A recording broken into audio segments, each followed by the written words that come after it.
स्वागत करता हूँ आपके अपने यूट्यूब चैनल मैथ क्लास में। दोस्तों, आज हम नंबर सिस्टम की सेकंड क्लास करेंगे, जिसका हम ये सीरीज हमारी फर्स्ट डिवीजन की सीरीज है। इसमें हम दो टाइप हमने पहले कर लिया है, आज हम तीसरी टाइप करेंगे। यानी जो हमारी तीसरी टाइप होगी ये होगी यूनिट प्लेस, यानी इकाई का अंक। दोस्तों, इकाई का अंक क्या होता है? देखो, जो भी कोई अंक होता है, जैसे 214 मान लिया हमने, तो जो ये लास्ट वाला अंक होता है ये तो हमारा इकाई का अंक होता है। ये क्या होता है? हमारा इकाई का। और ये वाला होता है हमारा दहाई का, और ये वाला अंक होता है हमारा सैकड़े का। तो हमें निकालना है इकाई का अंक, यानी हमें किसी भी नंबर का लास्ट डिजिट बताना कि उस नंबर का लास्ट डिजिट क्या होगा। सपोज करो हमारे पास 218 प्लस 232 है, तो इसके इकाई का अंक क्या होगा? तो हम क्या करेंगे, सिर्फ हमें आखिरी के अंक से मतलब है, उससे पहले क्या अंक है उससे कोई लेना देना नहीं। यानी हम इनसे जो दो अंक है आगे के, इनसे कोई लेना देना नहीं। तो हम क्या बताएंगे कि इसका आखिरी अंक क्या है 8 और इसका आखिरी अंक कितना है 3। तो जब हम इन दोनों को जोड़ेंगे तो क्या आएगा 11। लेकिन हमें तो सिर्फ इकाई का अंक बताना, तो हमें इस सिर्फ आखिरी वाले अंक से मतलब है, यानी 1 से मतलब है। यानी इस क्वेश्चन का इकाई का अंक क्या आएगा? 1 आएगा। ठीक उसी प्रकार अगर हम बात करें 218 की, अगर हम 243 में मल्टीप्लाई करें, तो मल्टीप्लाई में भी सेम रूल लगाना है हमें, सिर्फ इकाई के अंक की ही हम मल्टीप्लाई करेंगे। यानी किसकी करेंगे? हम इकाई के अंक की। इकाई का अंक क्या है हमारे यहाँ पर 8 और दूसरे में क्या है हमारा 3। तो जब हम 8 की और 3 में मल्टीप्लाई करें तो क्या जाएगा 24। तो यानी इकाई का अंक इसमें क्या आएगा हमारा सिर्फ 4। यानी चाहे वो जोड़ दे, घटा दे, गुणा करा दे, भाग करा दे, कुछ भी करा दे, हमें इकाई का अंक ही निकालना होता है। सपोज करो जैसे 298 है और इसमें से हमें 281 घटाना, तो घटाने में भी हम क्या करेंगे, सिर्फ आखिरी के अंक को घटाएंगे। यानी 8 में से 1 जाएगा, 8 में से 1 जाएगा, तो कितना बचेगा? इसका इकाई का अंक कितना बचेगा? 7 बचेगा। सपोज करो दोस्तों 312 है और इसमें से हमें 308 घटाना है। तो ऐसे केस में क्या करना है दोस्तों? ऐसे केस में जब हम, यानी इकाई का अंक कितना हमारे यहाँ 2 और यहाँ पर क्या है हमारा इकाई का अंक 8, अगर हम 2 में से 8 घटाएं तो क्या आएगा? माइनस के 6। तो दोस्तों जब भी हमारा आंसर माइनस में आए तो याद रखना हमें उसे हमेशा हमेशा 10 में से घटाना। तो हमेशा 10 में से घटा ले, जब हम 6 को 10 में से घटाएंगे तो आंसर क्या आएगा 4। यानी इसका इकाई का अंक कितना आएगा? 4 आएगा। दोस्तों समझ रहे हो ना? चाहे वो गुना करे, भाग करे, कुछ भी करे, हमें सिर्फ इकाई का अंक ऐसे ही निकालना होता है। चलो कुछ प्रैक्टिस करते हैं, देखते हैं किस टाइप के क्वेश्चन बनते हैं। दोस्तों देखो, वे संख्या यानी वे संख्या है जिनका इकाई का अंक कभी नहीं बदलता, चाहे इनकी कुछ भी पावर हो। यानी अगर हम बात करें एक की पावर चाहे कुछ भी हो, हमने मान लिया n कोई नंबर है और 5 की पावर कुछ भी हो, ठीक है, और 6 की भी पावर कुछ भी हो, और 0 की भी पावर कुछ भी हो। हमने मान लिया कोई n नंबर है, हमने जानते हैं n क्या है, कुछ भी हो सकता है। तो जो इकाई का एक अंक होता है ना, वो हमेशा क्या होता है? सेम होता है। यानी जो इनकी डिजिट है वो सेम ही रहेगी। जैसे हमने मान लिया 241 है, यानी इसका आखिरी अंक कितना है? 1 है, और इसकी पावर आप कुछ भी लिख दो, मैंने 416 लिख दी। तो हमें पता है इसका इकाई अंक निकालना, 241 की पावर 416 में इकाई अंक बताना। तो दोस्तों वैसे तो हमें 1 से मतलब है, ठीक है, तो हम क्या करेंगे 1, और 1 की पावर कितनी है? 416। तो अब 1 की पावर कितनी भी कर लो, हमेशा आंसर 1 ही आएगा। यानी इकाई का अंक हमेशा लास्ट में 1 ही आएगा। ठीक उसी प्रकार 5 में भी सेम होता है, ठीक है। यानी हम इसकी भी कर दे 256 मान लिया हमने, 245 की पावर 256, तो हम क्या कहेंगे इसको? 5 की पावर 256। तो हमने बताया कि जैसे 5 हुआ, 6 हुआ, 0 हुआ, इनका इकाई अंक कभी नहीं बदलता। तो 5 का भी 5 रहेगा और 6 का भी 6 रहेगा। ठीक, पावर कुछ भी हो, हमें उससे कोई लेना देना नहीं। तो हमने देखा इसका भी आंसर क्या जाएगा 6। और 10 की तो पावर आप तो सभी जानते हो, यानी जिसके आखिरी में अंक 0 है उसकी पावर कुछ भी हो, तो हमेशा लास्ट में 0 ही आता है। दोस्तों आई होप आपको समझ में आ रहा होगा। ठीक है, अब हमें पता लग गया कितने नंबर है। 4 ऐसे नंबर है जिनका इकाई का अंक नहीं बदलता। क्या क्या है?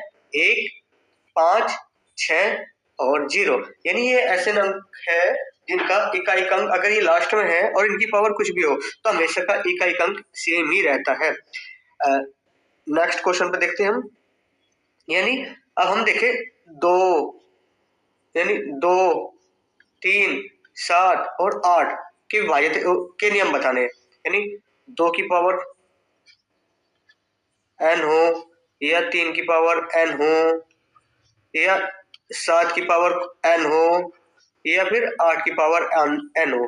तो ऐसे में क्या करना है, इनका इकाई अंक समान नहीं होता। तो हमें क्या करना, जो n है ना, n के आखिरी 2 अंक लेंगे, यानी जो भी पावर होगी उसके आखिरी के 2 अंक लेंगे, आखिरी के 2 अंक लेंगे। ठीक है दोस्तों, आखिरी के 2 अंक लेंगे और उसे 4 से डिवाइड करेंगे। जो भी हमारा शेष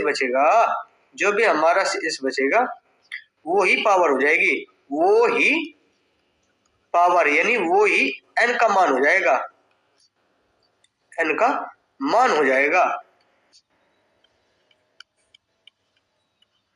फॉर एग्जाम्पल हम बात करें 2 की पावर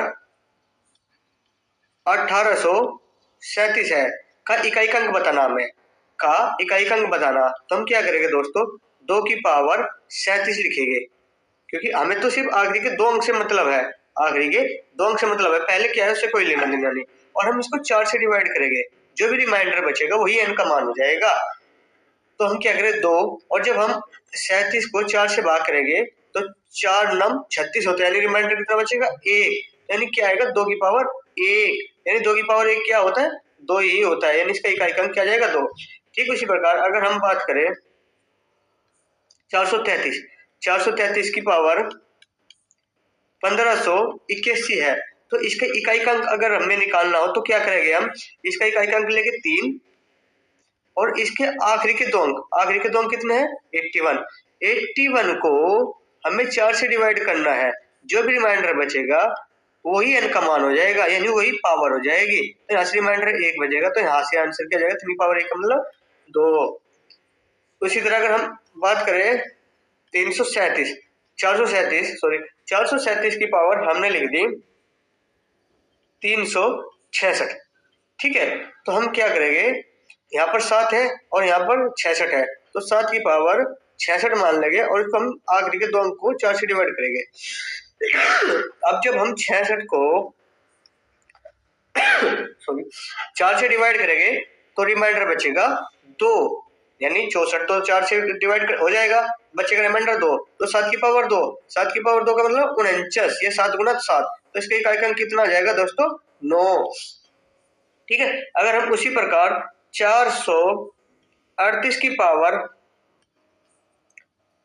435 कर दे, तो यहाँ क्या होगा 8 की पावर 35 हो जाएगा, और इस 35 को 4 से डिवाइड करेंगे तो क्या बचेगा शेषफल बचेगा 4 8 32, यानी 3 बचेगा यहाँ से शेषफल, तो 8 की पावर 3, यानी 8 गुणा 8 गुणा 8, ये तो आप देख लो 8 की क्यूब कितना होता है 512 होता है, या फिर आप 8 की 8 में मल्टीप्लाई करो, 8 8 64 का 4 का, और 4 8 32 का 2 का, यानी इसका इकाई अंक 2 होगा। दोस्तों जो है हमारी सुपर फर्स्ट डिवीजन है क्लास चल रही है, ये थोड़ी फास्ट होगी, अगर आपको कोई डाउट होता है तो आप ग्रुप में भी पूछ सकते हो।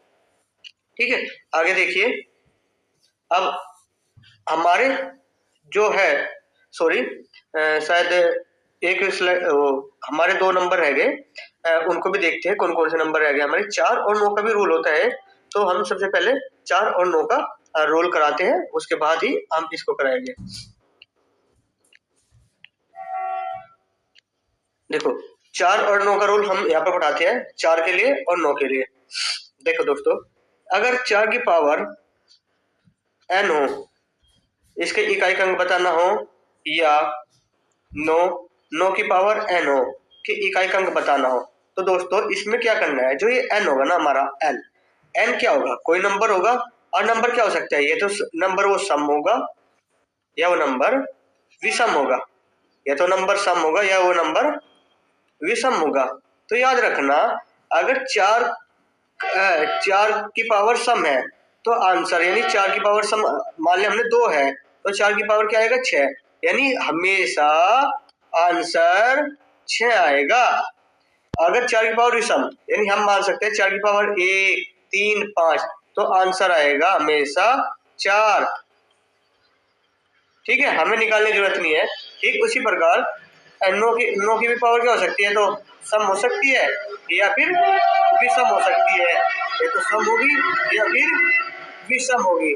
तो दोस्तों अगर सम होगी तो मान लेंगे 2 की पावर 9 है, तो 2 की पावर 9 क्या मतलब क्या है, केसी, तो केसी में क्या आएगा 1, तो हमेशा क्या आएगा हमारा आंसर, हमेशा आंसर 1 आएगा, यानी हमेशा इकाई अंक 1 आएगा। अगर विषम हो तो 9 की पावर 1 या 3, तो हम इसका 9 की पावर 1 का मतलब क्या होगा 9, यानी हमेशा आंसर क्या आएगा 9 आएगा। अगर हम और भी एग्जांपल करें तो जैसे हमने क्या 3 400 यानी 4454 की पावर 318 है का इकाई का अंक बताना। तो इसका इकाई का अंक निकालने के लिए यानी लास्ट में क्या है 4 और 4 की पावर क्या है सम है, तो हमें निकालना नहीं दोस्तों, सीधा हम बता सकते हैं अगर सम है तो आंसर क्या आएगा हमेशा 6। तो इस क्वेश्चन का हमेशा आंसर कितना आएगा 6 आएगा इकाई का अंक अगर पूछे। ठीक उसी प्रकार 3439 की पावर अगर हम बात कर दे 6312 हो तो हम इसका निकाल लेंगे। देखो 9 है और यहाँ पर क्या है संख्या कैसी है सम है ना, सम संख्या क्या होती है जिसका आखिरी का अंक 2 से कट जाए, यानी 2 तो 2 से कट जाएगा, तो जाहिर सी बात है जब पावर n की यानी 9 की पावर सम हो तो आंसर क्या आएगा हमेशा 1। तो इससे हमें निकालने जो है इसका आंसर क्या आएगा हमें दोस्तों 1 आएगा। आई होप आपको समझ में आ रहा होगा।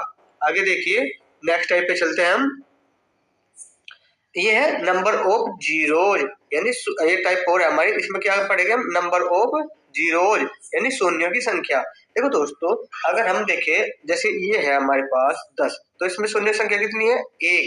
अगर हम बात करें 100 तो इसमें शून्य संख्या कितनी है 2। अगर हम बात करें 1000 तो इसमें शून्य संख्या कितनी है 3।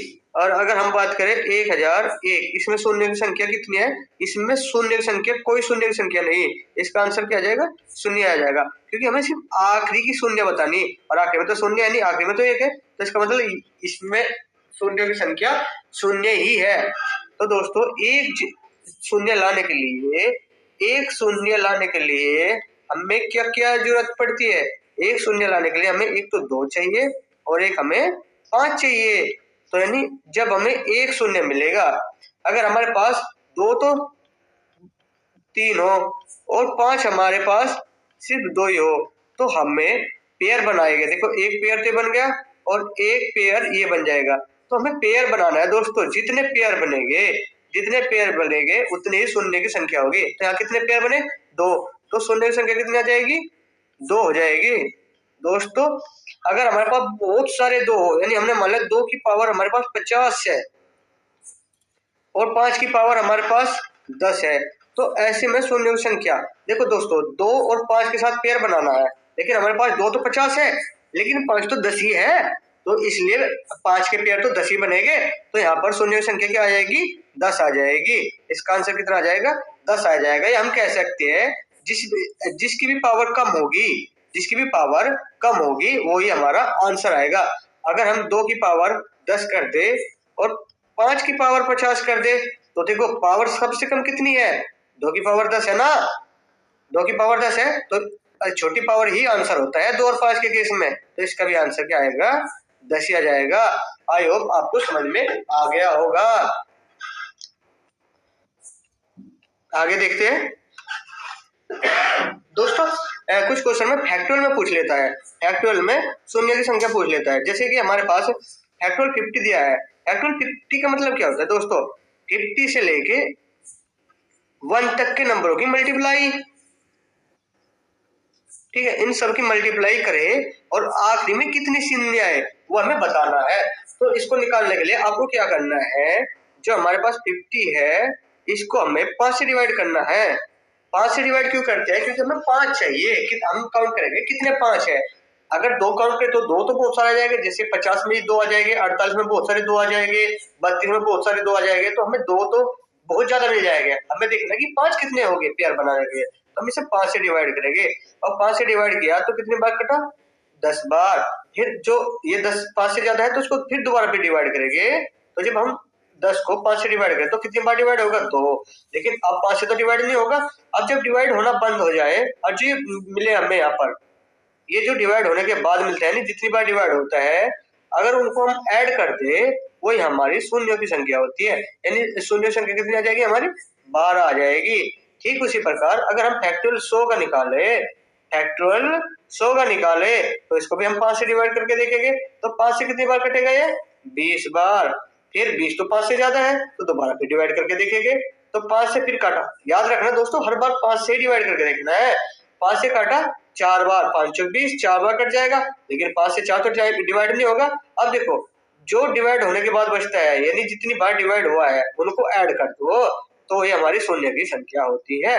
तो 20 और 4 24, इसमें शून्य की संख्या कितनी हो जाएगी 24। अगर दोस्तों हम फैक्टोरियल 48 में शून्य की संख्या निकाले तो उसके लिए भी हम क्या करेंगे 5 से डिवाइड करेंगे दोस्तों।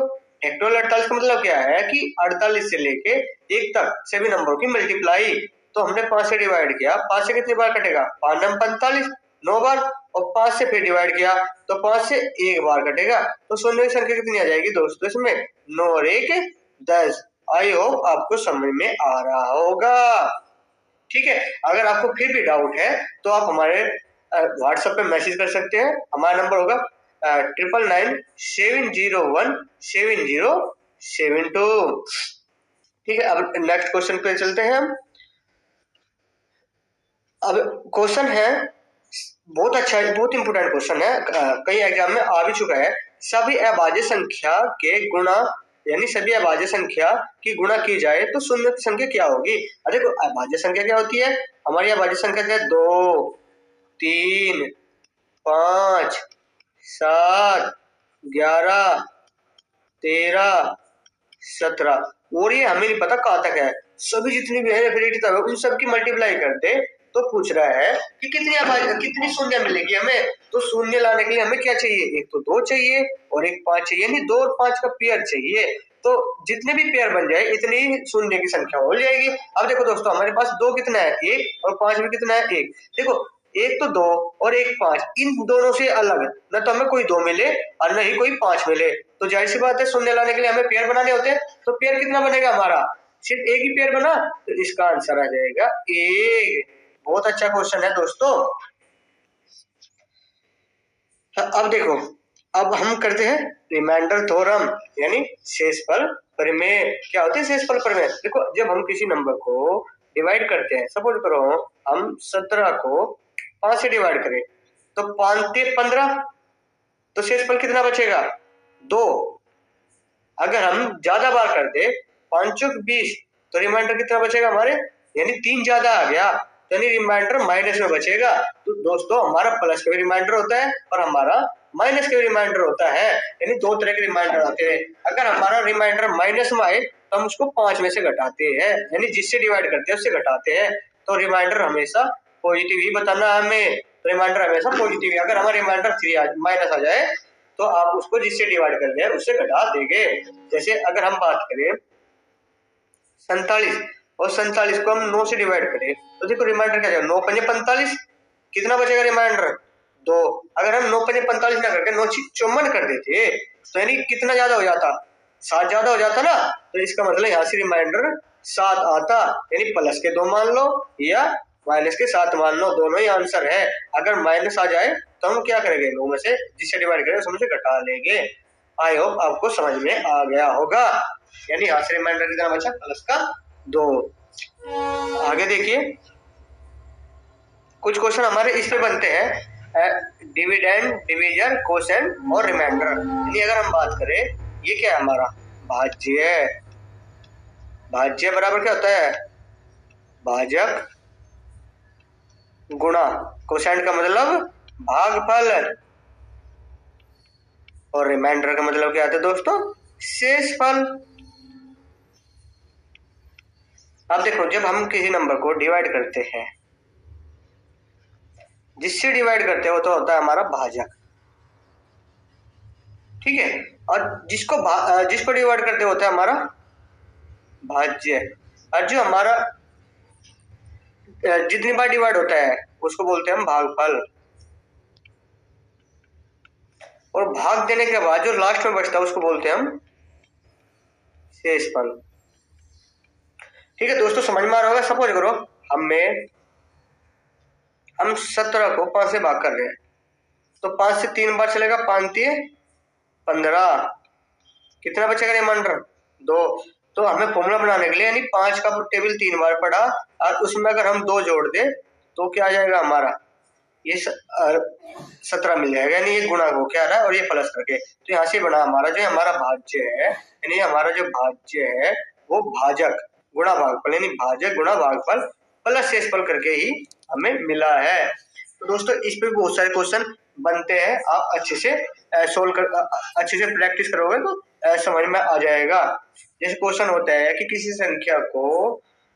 संख्या को 46 से भाग देने पर भागफल 10, ठीक है, और शेषफल 5 बचता है, तो भाज्य क्या होगा। इस टाइप के क्वेश्चन आएंगे, हम सिर्फ रिवीजन करा रहे हैं, जब हम प्रैक्टिस कराएंगे तो आप अच्छे से समझ लेना।